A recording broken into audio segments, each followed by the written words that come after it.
dabalamuu qaba waan ta'eef wal barsiisuun kun yeroo isaa ga'e barachuun jira. Waraana bilisummaa Oromoo ta'u hundumatu maal barata? Wisdamii Oromooti barata. Beekumsa mana barnootaa keessatti akaadaamii yookaan neewoleejii argachuun barachuu sana beekumsa tapha siyaasaa waraanaa sammuu Oromoo fi Oromummaa kan biyya Oromiyaaf taatu akkuma bara dhufaa darbaa hireen nu harkaa muluqu akka nu harkaa miliqe. Waraanni bilisummaa Oromoo biyya kana keessatti waraanni dhufa ni darba. Torbeetoonis yookaan janni mul'ata ni darba.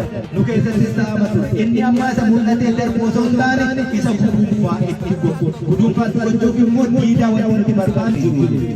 Arkitektiin qabsoo kana isa kana waraana bilisummaa Oromoo kan duulli qabu, qawween qabu, meeshaan qabu, jilbeenfachiisuu dadhabe hidhannootiin dur dhaabbate ammoo tapha siyaasaatiinis bilchaatee maal akka barbaadu beekee eessatti yoom qaabbiin Oromoo akka deebi'e namni jedhee osoo taane sammuusaa waan barbaadu argachuu fi dhabuu saatisfaayiditti ta'uu dhabuutiin kan murteeffatu waraana akkasii akka dirreerra jiraatu.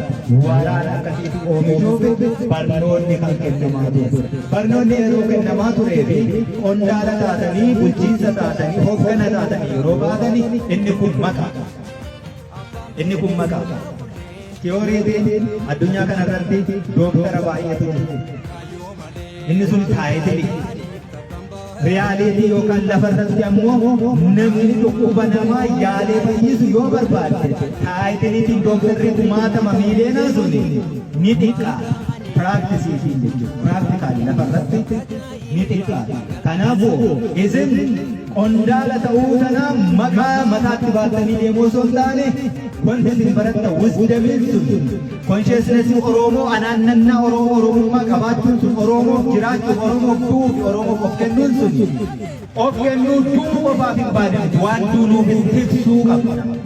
Kaawuziin nuti duunuuf jira kaawuziin sun immoo tikfamuu danda'u turre jira. Kana kan isin hubachuu qabdan.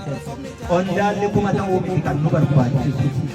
Oromoon akka Oromootti waan barbaadu beekuu fi waraanni bilisummaa Oromoo ija Oromoo ta'ee Oromoof waan barbaachisu akka barbaachisutti galmaan gahu.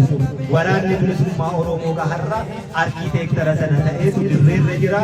Eessaarraa homaayyuu barbaadu akkuma barbaadutti waan Oromoof barbaachisu galmaan ni gaha. Akkasuma abdii ofirratti qabna mitiire. Otoon baratiin beeke.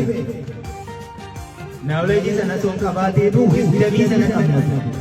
Amma immoo beekumsaan itti dabaalleera. Kanaafuu hegeree Oromiyaa ishee gochuu keessatti hiree Oromoo murteessuu keessatti diidaa wanti eegdu jira. Namni harkaan wicciiru jira. Rakkoon Oromoo rakkoo hooksanii bira darban osoo hin taane rakkoo hooksanii malaasanii qorichatti barbaadan ta'uu qaba. Dhaloonni har'aas dhaloota akkasii akka ta'u barbaadamu mul'ata qabu. Akkanaachi nuti jenereeshinii tokko jenereeshinii shanaffaa illee jenereeshinii ja'affaatti waan balaa dabalatee kan deemu.